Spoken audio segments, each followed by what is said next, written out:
نحمده ونصلي ونسلم على رسوله الكريم اما بعد فاعوذ بالله من الشیطان الرجیم بسم اللہ الرحمن الرحیم۔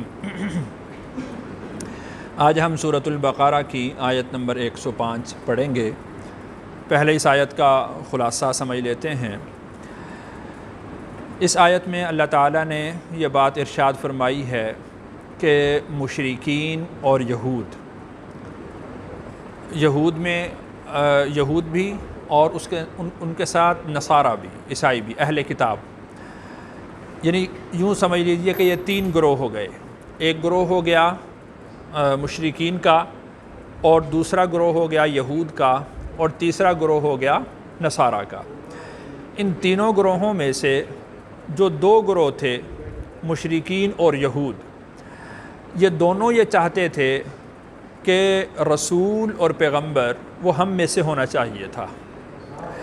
یہود یہ کہتے تھے کہ آخری پیغمبر جن کے بارے میں سابقہ کتابوں کے اندر اتنی فضیلت بیان کی گئی ہے وہ ہم میں سے ہونا چاہیے تھا، بلکہ بسا اوقات انہوں نے اہل ایمان کے سامنے اس بات کا اظہار بھی کر دیا۔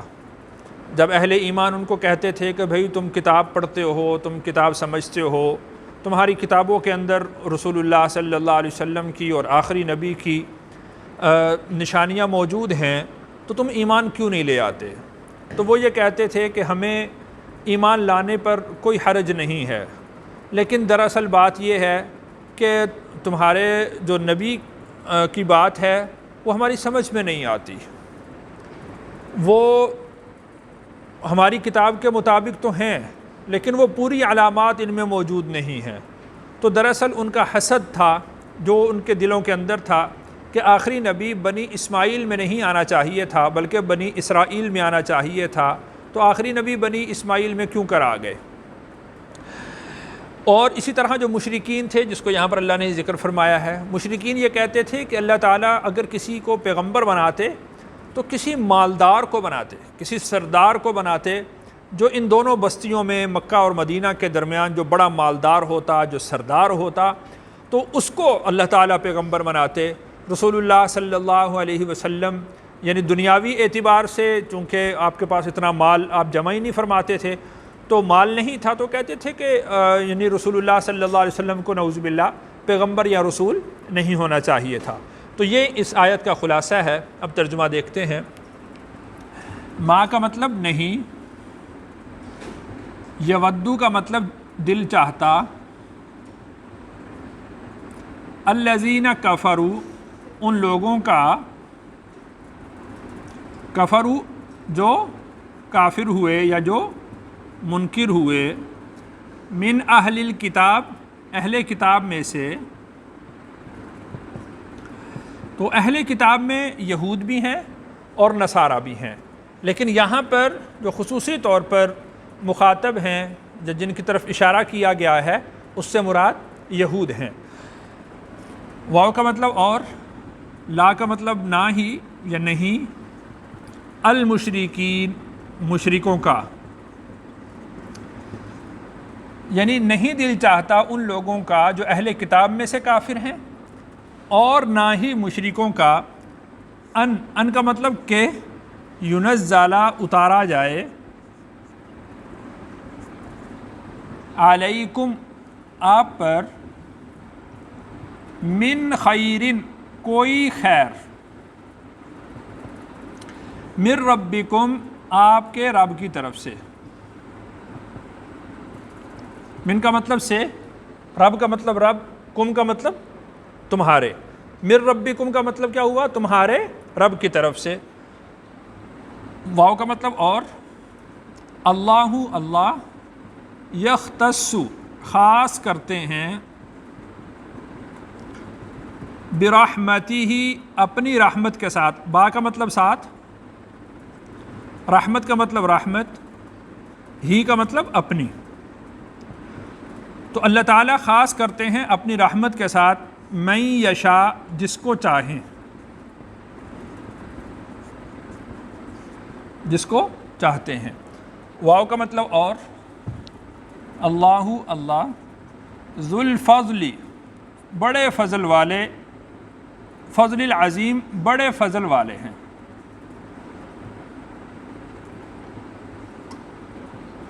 تو اللہ تعالیٰ نے ان کو اس بات کا جواب دیا کہ اللہ تعالیٰ تمہارے محتاج نہیں کہ تم سے پوچھیں ہاں بھائی رسالت کس کو دی جائے، کس پر قرآن اتارا جائے، کس کو وحی سے سرفراز کیا جائے۔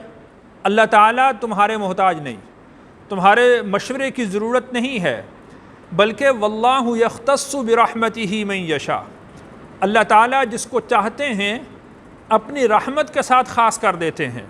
اب یہاں پر جو رحمت ہے اس سے مراد رسالت ہے کہ اللہ تعالیٰ اپنی جو نبوت ہے اور رسالت کا جو منصب ہے وہ اللہ تعالیٰ جس کو چاہتے ہیں وہ خاص کر دیتے ہیں۔ اب دیکھیے کہ تاریخ انسانی میں ایسے پیغمبر بھی گزرے ہیں کہ جو بالکل ضرورت مند اور محتاج ہوا کرتے تھے، ان کے پاس دنیاوی مال و دولت نہیں ہوتا تھا، اور ایسے پیغمبر اور رسول بھی گزرے ہیں کہ جو بادشاہ تھے۔ تو اللہ تعالیٰ جس کو چاہتے ہیں اپنی رحمت سے خاص کر دیتے ہیں۔ اللہ تعالیٰ رسالت اور نبوت دینے کے لیے کسی کا محتاج نہیں، کسی کا ضرورت مند نہیں کہ کوئی کہے کہ اس کو رسالت ملنی چاہیے تھی، اس کو رسالت نہیں ملنی چاہیے تھی، بلکہ اللہ تعالیٰ نے ایک جگہ تو ارشاد فرمایا کہ اہم یقسمون رحمت ربک، کیا تیرے رب کی رحمت کو یہ لوگ تقسیم کریں گے کہ کس کو رسالت سے سرفراز کرنا ہے اور کس کو رسالت سے سرفراز نہیں کرنا۔ بلکہ اللہ تعالیٰ نے ایک جگہ تو ارشاد فرمایا کہ اگر اللہ تعالیٰ چاہتے تو اللہ تعالیٰ ان کے لیے سونے کے پہاڑ بنا دیتے اور سونے کے پہاڑ ان کے ساتھ چلتے، لیکن اللہ تعالیٰ کو یہ بات منظور نہیں ہے۔ اور رسول اللہ صلی اللہ علیہ وسلم نے جو فقر اختیار فرمایا تھا تو وہ بھی فقر آپ علیہ الصلاۃ والسلام کا اختیاری تھا، اضطراری فقر نہیں تھا۔ اختیاری کا مطلب یہ ہے کہ آپ علیہ الصلاۃ والسلام کے پاس جو کچھ مال ہوتا تھا آپ اس کو تقسیم فرما دیتے تھے۔ اضطراری تو یہ ہوتا ہے کہ آدمی مال جمع کرنے کی کوشش کرے، تگ و دو کرے، اس کے باوجود بھی اس کے پاس مال اکٹھا نہ ہو اور وہ فقیر رہ جائے، اس کو کہتے ہیں اضطراری، کہ آدمی کوشش تو کر رہا ہے لیکن اس کے پاس پیسہ جمع نہیں ہو رہا، وہ فقیر ہے۔